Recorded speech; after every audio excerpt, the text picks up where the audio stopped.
all your Christianity consists of what other people can see, నీ క్రైస్తవము అంతా కూడాను బయటి వారికి కనబడేదిగా ఉన్నట్లయితే, good denominations. యేసుక్రీస్తు ప్రభువారి సమయంలో కూడాను మంచి సంఘాలు ఉన్నాయి, చెడు సంఘాలు ఉండేవి. There were 3 groups: 3 వర్గాలు ఉండేవారు. Pharisees, పరిసయ్యులు, Sadducees, సద్దూకయ్యులు, and Herodians. హెరోదీయులు.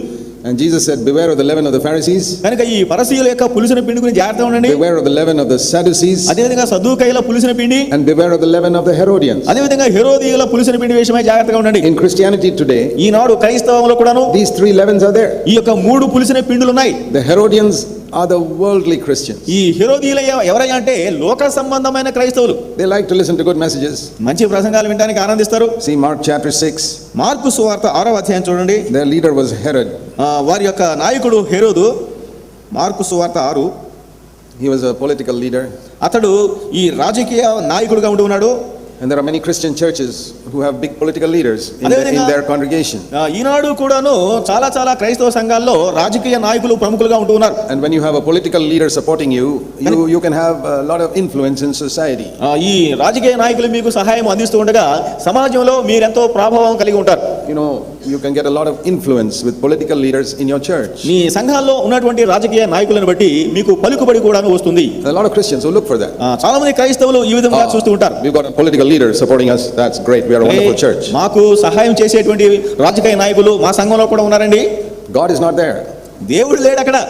Political leader is there. రాజకీయ నాయకులు మాత్రం ఉన్నారు. Those are the Herodians. ఇక్కడ హెరోదీయులు. The leader was Herod, who was a big ruler there. అక్కడ హెరోదు అనేటువంటి వాడు మంచి అక్కడ పరిపాలకుడుగా ఉన్నాడు. Jesus said, beware of that. వారి గురించి చాలా జాగ్రత్తగా మీరు ఉండండి. And we read here in Mark 6 that Herod, verse 20, last part, used to enjoy listening to John the Baptist.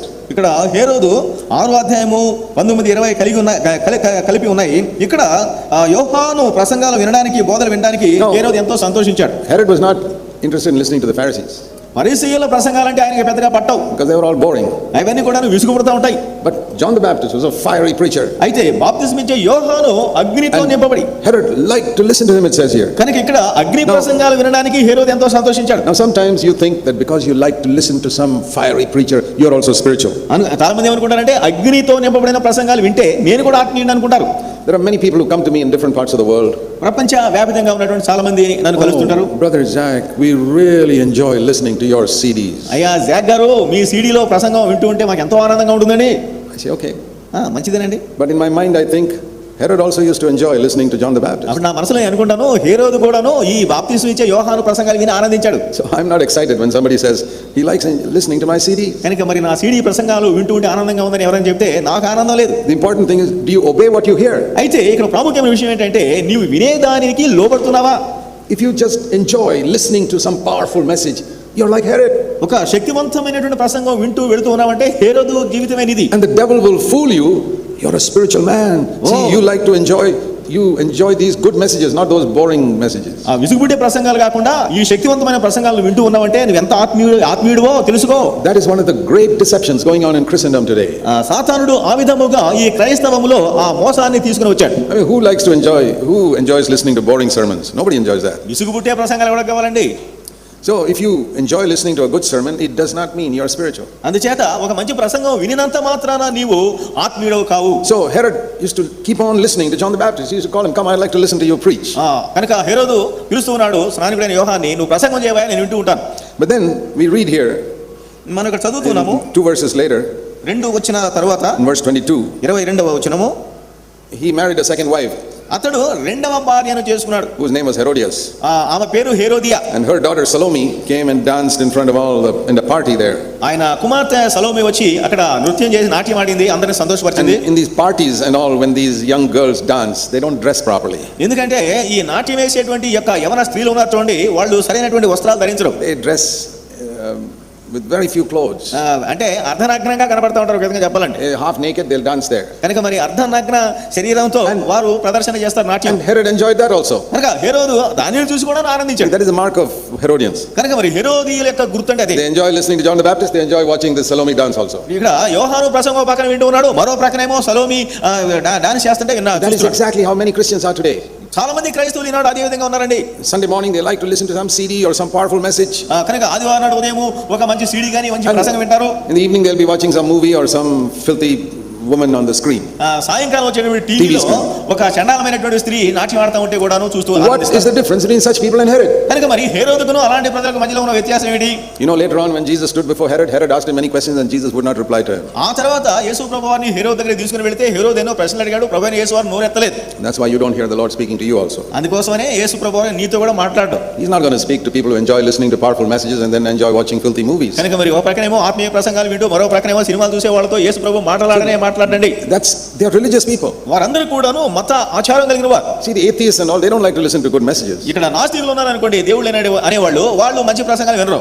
But you're not like that. అయితే నీవు ఆ విధంగా You like to listen to good messages. మంచి ప్రసంగాలు వినాలని ఆశ నీకు But you enjoy movies also. అదే విధంగా సినిమాలు చూసి కూడా ఆనందిస్తున్నావు. You are a Herodian of today. ఈ రోజున నిన్ను హేరోదీయుడు అని ముద్ర And వేయొచ్చు. then there's another group మరొక వర్గం ఉందండి, called the Sadducees. సద్దుకైలు. It says about them they didn't believe in angels and resurrection and all that. దేవదూతలన్న గానీ లేక పునరుత్థానం ఉందంటే వారికి నమ్మకం They లేదు. don't believe in anything miraculous. లేకుంటే అద్భుత కార్యాలు అంటే కూడా వాళ్ళకి నమ్మకం లేదు. They don't believe that God can heal anybody. ఎవరినైనా సరే దేవుడు స్వస్థపరుస్తాడంటే నమ్మకం లేదు. They believe doctors can do that, but God cannot do that. డాక్టర్లు అయితే స్వస్థపరచగలరేమో కానీ దేవుడు So స్వస్థపరచలేడు. they don't pray for such things. అందుచేత అటువంటి స్వస్థతల కోసం ప్రార్థన చేయరు. They'll never pray for a miracle. ఒక అద్భుత కార్యం కోసం వారు ప్రార్థన చేయరు. They don't believe that God can do miracles. దేవుడు అద్భుత కార్యాలు చేస్తాడంటే నమ్మకం లేదు. They're the Sadducees. But సద్దుకాయలు అంటే వారే. they study the Bible a lot. They've got a lot of knowledge. అయితే మరి చాలా జ్ఞానము వాళ్ళు సముపార్జన చేస్తారు. But they have no faith that God is almighty. అయితే దేవుడు చేసేటువంటి కార్యాల్లో విశ్వాసం లేదు. They don't believe in the supernatural gifts of the Holy Spirit. పరిశుద్ధాత్ముడు ఇచ్చేటువంటి మానవాతీతమైనటువంటి వరాల గురించి నమ్మకం లేదు. There are a lot of Christians like that today. చాలా మంది క్రైస్తవులు ఈనాడు ఆ విధంగా ఉంటున్నారని. They are very religious. They read the Bible. వారందరూ కూడా ఎంతో మతనిష్ట కలిగి బైబిల్ చదువుతారు. But their religion is all in their head. అయితే వారి మతమంతా కూడాను మస్తిష్కంలో ఉంది. They don't have a living faith. వారికి మరి సజీవమైన విశ్వాసం లేదు. When they face a difficult situation, ఒక క్లిష్ట పరిస్థితి ఎదుర్కొన్నప్పుడు they look to see which man can help them. They never think that Almighty God can solve that మానవుడు problem. నాకు సహాయం చేస్తాడు అనుకుంటారే కానీ దేవుని వైపు చూడరు. So if you're a person, when you face a difficult situation, you don't first think about God. అందుచేత ఇక్కడ మరి నీకు కష్టమైన పరిస్థితి వచ్చినప్పుడు దేవుని వైపు చూడకుండా You first think of some man who can help you. నీవు సహాయం చేయగలిగినటువంటి ఒక మానవుడు వైపు చూసినప్పుడు You have a lot of Bible knowledge. నీకు ఎంతో బైబిల్ జ్ఞానం ఉంది. You don't watch movies. మీరు సినిమాలు చూడడం లేదు. But your faith is in man, not in God. అయితే మీ విశ్వాసము దేవుని పట్ల కాకుండా మానవుడి పట్ల ఉంది. And any problem you face, you think only man can solve it, not God. కనుక ఏ సమస్య నీకు వచ్చినా కూడాను మానవుడు నాకు సహాయం చేస్తాడు అనుకుంటావు నీవు. It doesn't mean that you don't pray. నువ్వు ప్రార్థన చేయవని కాదు. You pray a lot. ఎంతో ప్రార్థన You చేస్తున్నావు. fast and pray. నీవు ఉపవాసంతో ప్రార్థన చేస్తున్నావు. But with zero faith. అయితే మరి సున్నా విశ్వాసంతో ప్రార్థిస్తున్నావు. You can pray for 6 hours with zero faith, you get nothing. 6 గంటలు సున్నా విశ్వాసంతో ప్రార్థన చేస్తే నీకు వచ్చేది సున్నే. Without faith, it's like no electricity. అందుచేత మరి No electricity. కరెంటు లేదు. Then that is like having no faith. అంటే ఇక్కడ విశ్వాసం లేకపోతే ఏమంటే వైర్ ఉంది కానీ వైర్లో కరెంట్ లేదు. All these lights will go off. ఈ లైట్లన్నీ కూడా వెళ్ళిపోతాయి. All the fans will go off. కనుక అదే విధంగా మరి You విశ్వాసం. can have 20 fans and 40 lights, nothing will work if there's no electricity. జీవము అనేటువంటిది లేకపోయినట్లయితే నువ్వు ఏం చేసినా కూడాను వ్యర్థమే. So faith is lacking.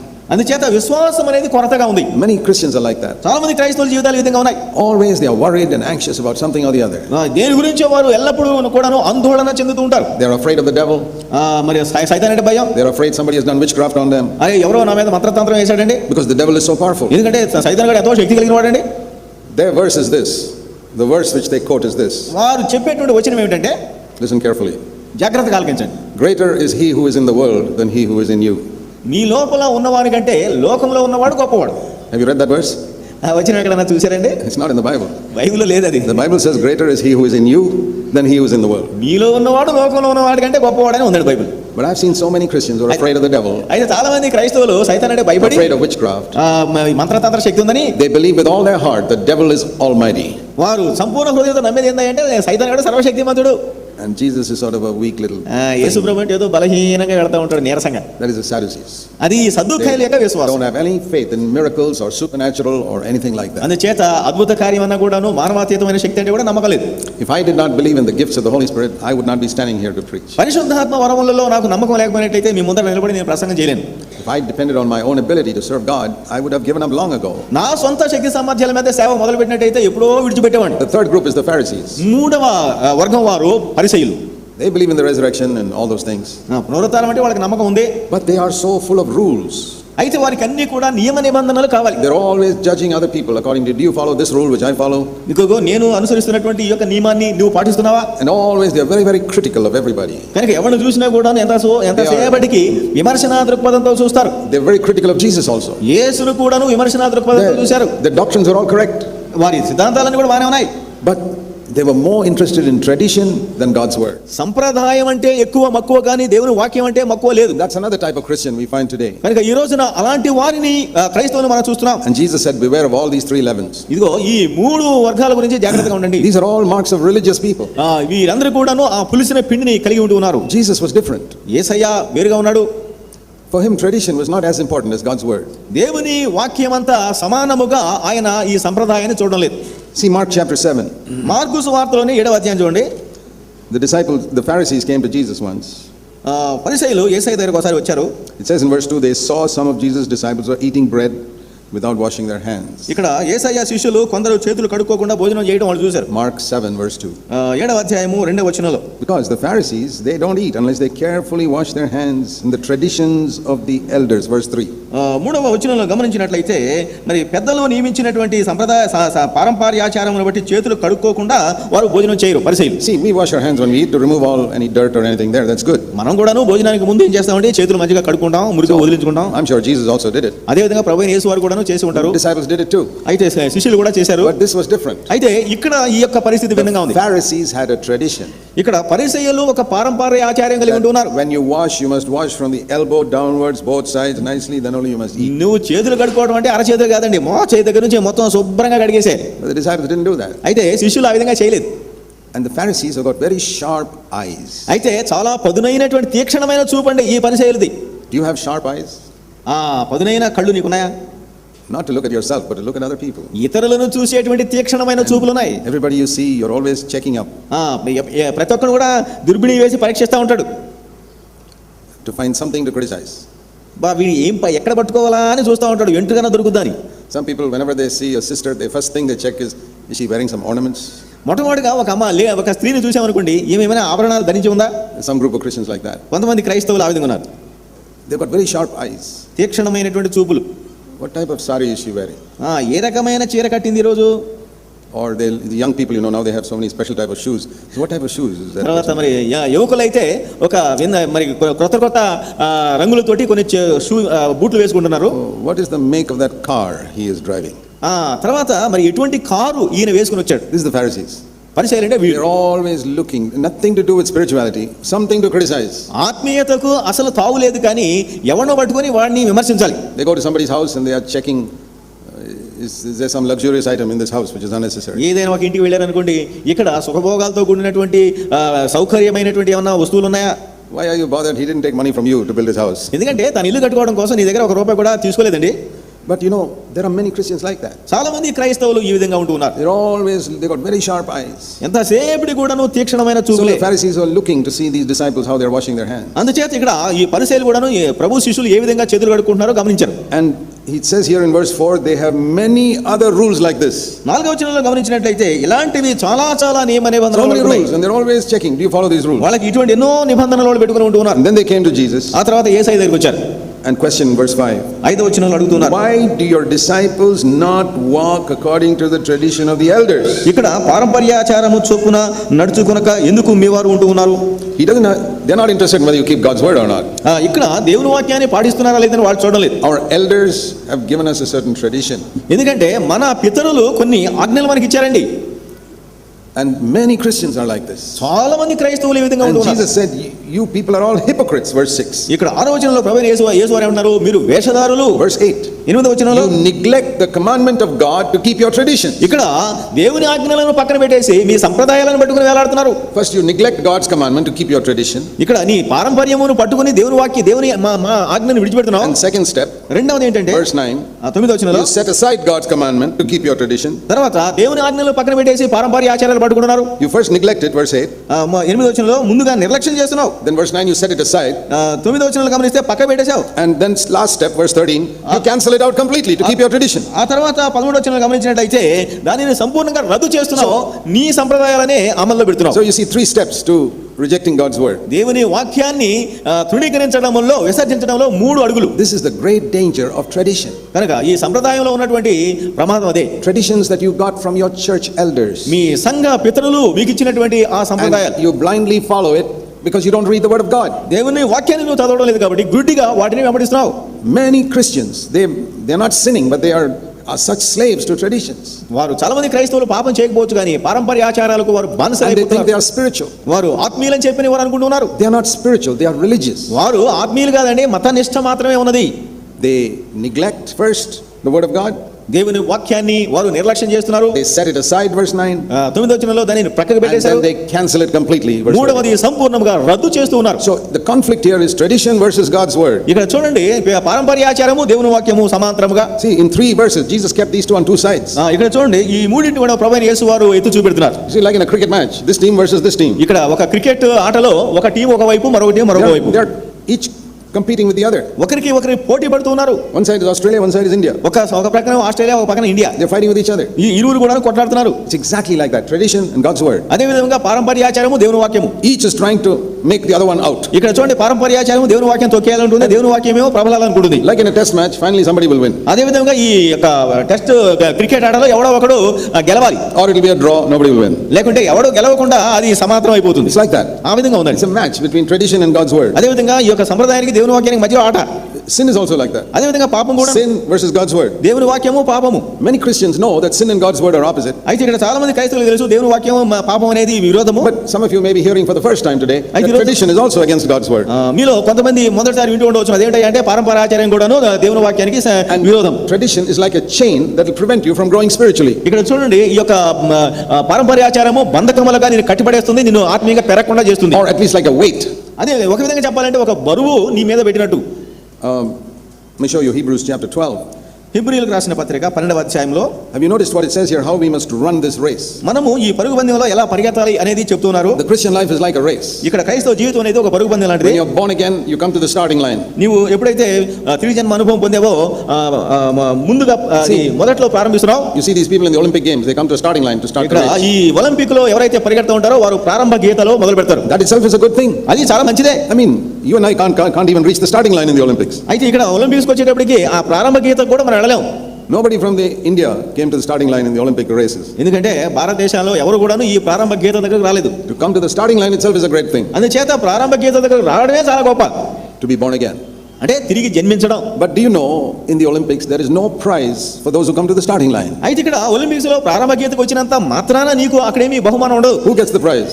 Praise ఎవరికి వస్తుంది? Who gets the gold medal? ఎవరైతే మరి ఆ ప్రైజ్ పొందుతారంటే the person who finishes పరుగు first. పందెమును మొట్టమొదటిగా ఎవరైతే ముగిస్తారో ఆ చివరి గీతను. So being born again is not enough. అందుచేత తిరిగి జన్మించడం మాత్రమే You have చాలదు. to come first at the finishing line when Jesus returns. యేసు ప్రభువు తిరిగి వచ్చే సమయానికి నీ పరుగు పందెను ముగించాలి. When we talk about being ready for Christ's return, that is like the same as saying coming first at the finishing line. అందుచేత ప్రభువైన రాకడ కోసం సిద్ధంగా ఉండడం అంటే ఆ ముగించేటువంటి గీత దగ్గరికి రావడమే. So what I've been telling you yesterday and today will be how to come first in the finishing line. అందుచేత నిన్న గాని ఈ రోజు గాని నేను చెప్తున్న మాట ఏంటంటే ఆ ముగించేటువంటి గీత దగ్గరకు రావడం. Many of you may have come to the starting line. మీరు చాలా మంది ప్రారంభ గీతలో ఉండొచ్చు. But it's a race. అది ఒక పరుగు పందెం. Some Christians are in the starting line forever. చాలా మంది క్రైస్తవులు ప్రారంభ గీతలోనే శాశ్వతంగా మిగిలిపోతున్నారు. The gun is fired, the race has started. అది అక్కడ మరి తుపాకీ పేలుతుంది, పరుగు పందెం ప్రారంభమైంది. They are still tying their shoelaces and sitting down there. ఇంకా అక్కడ ఏం చేస్తున్నావు అంటే కూర్చొని నింపాదిగా షూ కట్టుకుంటున్నావు, బూట్లు కడుతున్నావు. And you see them a few years later, they are still sitting there. ఇంకొన్ని సంవత్సరాలు అయింది, ఇంకా కట్టడం అయిపోలేదండి బూట్లు. That's not Christianity. అది కాదండి క్రైస్తవం అంటే. Have you ever seen that in Olympic games? People sitting at the starting line tying their shoelace. అయితే ఇక్కడ మరి అందరూ పరిగెత్తిపోతామంటే కూర్చొని బూట్లు కట్టేవాడు ఉన్నాడండి ఆ ఒలింపిక్ గేమ్ లో. I've seen a lot of Christians like that. చాలా మంది క్రైస్తవులు నేను ఆ You విధంగా see them చూస్తున్నాను. 10 years after they are born again. తిరిగి జన్మించిన తర్వాత 10 సంవత్సరాలు There చూస్తున్నారు. is no development in their life at all. వారి యొక్క జీవితంలో ఆధ్యాత్మిక అభివృద్ధి లేనే They are లేదు. defeated by the same sins in home and work and in their life. ఇంటిలో గాని ఉద్యోగ స్థలంలో జీవితంలో అదే పాపముతో వారు కట్టిపడబడుతున్నారు. This long marathon race, they have not even run anything. ఈ సుదీర్ఘమైనటువంటి పరుగు పందెంలో వారు అసలు పాలుపుచ్చుకోవడం లేదు. Here the Christian life is like a race. ఇక్కడ క్రైస్తవ జీవితం అనేది ఒక పరుగు పందెం లాంటిది. And here it says if you want to run the race, there are two things you must get rid of. ఇక్కడ మనము పరుగు పందెంలో జయము పొందాలని అంటే రెండింటిని మనం విడిచిపెట్టాలి. Verse 1. మొదటిది ఏంటంటే You must get rid of the sin which so easily entangles us. సులువుగా చిక్కులు పెట్టు పాపమును విడిచిపెట్టి. That's number 1. అది మొట్టమొదటిది. That's like a man who comes to the starting line with some chain tied to his leg and tied to a pole there. ఇక్కడ ఒక వ్యక్తి పరుగు ప్రయాణం ప్రారంభించేట సమయానికి కాలుకు ఒక చైన్ అనే దాన్ని కట్టుకుంటున్నాడు ఒక స్తంభానికి. Or a big rope that's going round and round and round and round his legs is entangling him. లేకుంటే ఒక పెద్ద తాడు తీసుకుని వచ్చి కాళ్ళ చుట్టూ చుట్టుకొని ప్రతిబంధకంగా. Sin is like that. పాపం కూడా అలాగే ఉందండి. Every time you sin, పాపం చేసినప్పుడల్లా it's like one rope going around your leg. ఒక తాడు చుట్టుకున్నట్టు. If you confess it, దాన్ని ఒప్పుకుంటే, forsake it, వదిలిపెడితే, then you remove the rope. ఆ తర్వాత దాన్ని విడిచిపెడుతున్నావు. If you don't confess it, నీవు దాన్ని ఒప్పుకోకపోతే, you don't forsake it, దాన్ని విడిచిపెట్టకపోతే, and you sin again, మళ్ళీ పాపం చేస్తే, one more it goes around your leg. ఇంకొక తాడు చుట్టుకుంటుంది. Then you sin another time in some other way. మరొక పాపాన్ని మరొక విధంగా చేసినప్పుడు Again it goes around your leg. అది కూడా మళ్ళీ చుట్టుకుంటుంది. And this is how many Christians are. చాలా మంది క్రైస్తవులు ఈ విధంగా ఉంటున్నారు. How can you run the race with so many times a rope going around your leg? ఎన్నో రకములైనటువంటి ఆ తాళ్లతో చుట్టుకొని నీవు పరుగు పందెం ఎలా మొదలుపెట్టగలవు? It says here that we've got to get rid of this entanglement of sin, number one. సులువుగా చిక్కులు పెట్టే ఈ పాపాన్ని మనం విడిచిపెట్టాలి. The other thing mentioned here is ఇక్కడ చెప్పబడుతున్న మరో మాట ఏంటంటే, we must lay aside every weight. ప్రతి విధమైన భారమును విడిచిపెట్టాలి. That's the other thing. అది ప్రతి విధమైనటువంటి భారం. What does it mean to have a weight? ఒక బరువును కలిగి ఉండడం అంటే ఏమిటి? You picture this man who has come to the starting line of the Olympic Games. Olympic ఆటల్లో ప్రారంభ గీతానికి వచ్చినటువంటి వ్యక్తి. And he's come in a suit and a tie. అతడు మరి సూట్ వేసుకున్నాడు, కోట్ వేసుకున్నాడు. And with a lot of rocks inside his pocket. రాళ్ళు పెట్టుకున్నాడు. జేబుల్లో ఇంత రాళ్ళు పెట్టుకున్నాడండి. How can he ever win the race? అతడు ఎలా పరిగెడతాడు, ఎలా ముగిస్తాడు? He can come like that if he wants. ఒకవేళ రావాలని కూడా రావచ్చు. But even in the school games, have you ever seen anybody coming with a suit and a tie to run a race? ఇప్పుడు ఒక పాఠశాలలో నడుస్తున్నటువంటి ఆటల్లో కూడా ఎవరైనా సరే సూట్ వేసుకొని వచ్చి పరిగెడతాడా? That's a weight. అది బరువు.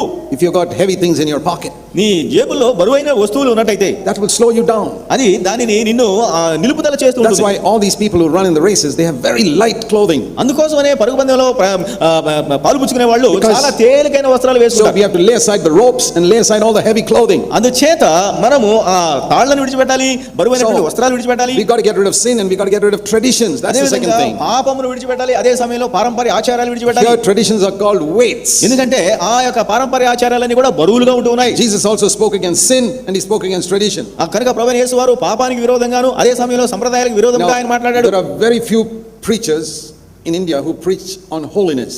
ఈనాడు భారతదేశంలో పవిత్రత మీద మాట్లాడేటువంటి బోధకులు చాలా తక్కువైపోయారు. And even those who preach on holiness may preach against sin. అయితే చాలా మంది పవిత్రత మీద మాట్లాడే వాళ్ళు పాపానికి విరోధంగా మాట్లాడొచ్చు. Most of them preach only against external sin. చాలా మంది బాహ్యపరంగా ఉన్నటువంటి పాపాన్ని గురించి మాట్లాడతారు. Don't cheat, don't tell lies. కనుక మీరు మోసం చేయొద్దు, అబద్ధాలు ఆడొద్దు. Don't see dirty movies. లేకుంటే మురికి చిత్రాలు చూడొద్దు. Then there are a few who are better than that who preach against inward sin also. తర్వాత అంతరంగ పాపాన్ని గురించి కూడా మాట్లాడే వాళ్ళు ఉన్నారు. Like I said yesterday about dirty thoughts and wrong motives. మురికి ఆలోచనలు, ఉద్దేశాల గురించి నేను మాట్లాడాను నిన్న. But then I've almost never heard anybody preach about tradition. ఈ పారంపర్య ఆచారాల గురించి విరోధంగా మాట్లాడిన వాళ్ళు చాలా కనబడలేదు. Most people talk about the ropes but don't talk about the heavy weights. చాలా మంది తాళ్ళల గురించి మాట్లాడుతున్నారు కానీ ఈ యొక్క బరువుల గురించి మాట్లాడడం లేదు. But I think many of you don't realize that your occupation with traditions can hinder you just like the Pharisees. ఇక్కడ చూడండి, మీరు కనుక ఈ సంప్రదాయాలనే బరువులు కనుక కట్టుకున్నట్టయితే పరిసయ్యులు ముందుకెళ్ళలేరంటే మీరు కూడా ఆత్మీయంగా ముందుకెళ్ళలేరు. How is it when Jesus was born some illiterate shepherds knew about it but not the Pharisees who study the Bible so much? ఇక్కడ యేసు ప్రభువారు పుట్టినప్పుడు ఆ యొక్క చదువు లేనటువంటి గొర్రెల కాపర్లకు తెలిసింది కానీ చదువున్నటువంటి బైబిల్ చదువుతున్న పరిసయ్యులకు తెలియలేదు. It's the same thing is going to happen when he comes again. అదే విధంగా రెండోసారి వచ్చినప్పుడు జరిగేది అదే. All these people who gone to Bible school like the Pharisees, they won't be ready for his coming. ఇక్కడ మరి బైబిల్ పాఠశాలలో వేదాంతులుగా ఉన్నటువంటి వారు పరిసయ్యులుగా వారికి తెలియదు ప్రభువైన రెండో రాకడ గురించి. But some simple people like those shepherds, they'll find him. కనుక మరి సామాన్యులుగా ఉన్నటువంటి గొర్రెల కాపర్లాగా కొంతమంది క్రైస్తవులు యేసయ్య రెండో రాకడ పట్టుకుంటారు.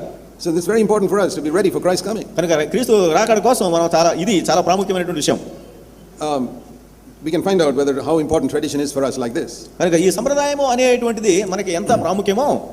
What are you looking for in a church or when you meet other Christians? ఒక సంఘారాధనలో గాని క్రైస్తవులను కలిసినప్పుడు దేనికోసం వెతుకుతావు? You know, when I travel to different places, నేను కొన్ని ప్రాంతాలకు ప్రయాణం చేస్తున్నప్పుడు people ask me about my church. ప్రజలు నా సంఘాన్ని గురించి అడుగుతారు. And from their questions I can know what type of people they are. వారు అడిగే ప్రశ్నను బట్టి వారు వైఖరి ఏమిటో నాకు అర్థమైపోతుంది. Are they Herodians? వారు హేరోదీలా? Are they Sadducees? సద్దుకైలా? Are they Pharisees? లేకుంటే పరిసయ్యులా? If they ask me a question like this, వారు ఒక ప్రశ్న అడుగుతారు అనుకోండి, do your people speak in tongues? నీ సంఘ సభ్యులు భాషల్లో మాట్లాడతారండి? Unknown tongues. తెలియనటువంటి భాషలో మాట్లాడతారా? Then I know. నాకు అర్థమైపోయింది. These are Pentecostal people. వీళ్ళు పెంతెకోస్తోళ్ళు. I don't have to ask, I automatically know. నాకు అర్థమైపోతుంది వాళ్ళని అడగనక్కర్లేదు పెంతెకోస్తోళ్ళు అని. Or if they ask me, do you break bread every Sunday morning? ప్రతి ఆదివారం నాడు ఉదయం మీరు రొట్టె విరుస్తారా?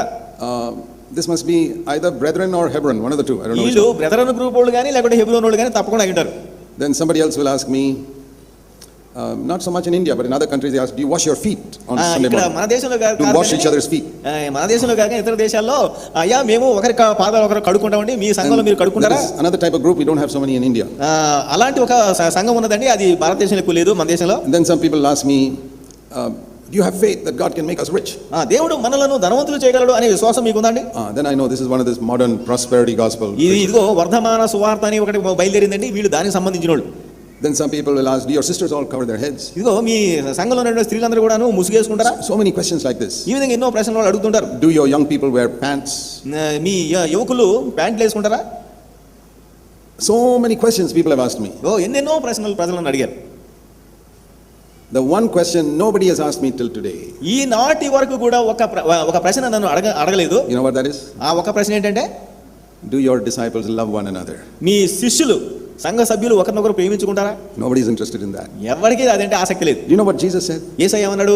All men will know you're my disciples. ఎందుకంటే మీరందరూ నా శిష్యులని ప్రజలు తెలుసుకుంటారు. When? ఎప్పుడండి? When you carry your Bible, Bible చేత పట్టుకొని మోస్తున్నప్పుడు, when you take a photograph with the Bible there. లేకుంటే బైబిల్ పెట్టుకొని ఫోటో తీసుకున్నప్పుడు. Is that how you know you're a Christian? మీరు క్రైస్తవులని తెలుసుకుంటారు. Or you babble something in some language nobody can understand? ఎవరికి అర్థం కానటువంటి భాషలో లబలబా కొట్టుకుంటే.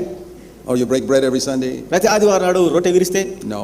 అది కాదండి. Jesus said they'll know you're my disciples when you love one another. మీరు ఒకరిని ఒకరు ప్రేమించినప్పుడు నా శిష్యులని తెలుసుకుంటారు. It's easier to break bread every Sunday than to love one another. ఒకరినొకరు ప్రేమించడం కంటే రొట్టె విరవడం చాలా సులభం. It's easier to cover your head than to love one another. ఒకరినొకరు ప్రేమించడం కంటే ముసుగేసుకోవడం చాలా సులభం. It's easier to remove your ornaments than to love one another. ఒకరినొకరు ప్రేమించడం కంటే నీ యొక్క ఆభరణాలు తీసేయడం సులభం. It's easier to speak in tongues than to love one another. ఒకరినొకరు ప్రేమించడం కంటే ఆ భాషలో మాట్లాడడం సులభం. It's easier to carry your Bible around than to love one another. ఒకరినొకరు ప్రేమించడం కంటే బైబిల్ చేతపట్టుకుని ఎక్కడెక్కడ తిరగడం సులభం. It's easier to sit in a 5-hour meeting on Sunday morning than to love one another. ఒకరినొకరు ప్రేమించడం కంటే ఒక సంఘంలో ఆదివారం నాడు ఉదయం 5 గంటలకు కూర్చోవడం చాలా సులభం. You know that some people think long meeting means spiritual meeting.